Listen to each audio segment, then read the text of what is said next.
Down in the holler, where bluegrass grows wild, between abandoned coal patches and tobacco barns that lean like old men remembering better weather, the creek runs muddy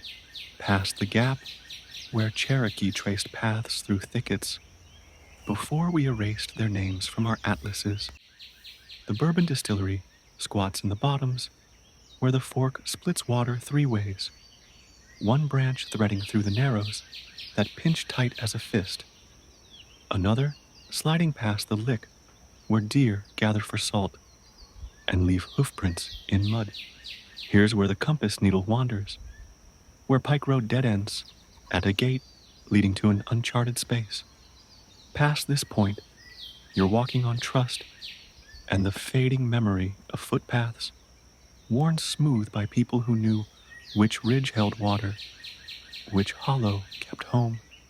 At the bend where the run meets the meadow, old-timers talk about families that scattered like leaves before the developers' bulldozers, and how the falls once turned wheels that ground more than corn, pride, persistence, and the esoteric knowledge of which moon meant planting time. But the company men drew their surveys with rulers instead of walking sticks, straight lines that pretend water doesn't curve, that hollers don't keep their own counsel, and that you can't own what you've never slept under, never breathed into your lungs. Step off those platted roads, and you're in a country that refuses translation, where the creek still cuts its ancient channel through shale that grips the void of creatures who swam here when this ridge was ocean floor. The thicket swallows what we abandoned, empty barns exhaling 50 years of weather,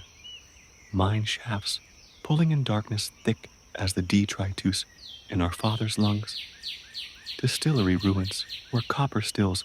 gleam like bones in the underbrush. Walk far into the unmapped spaces, and you'll find yourself lost,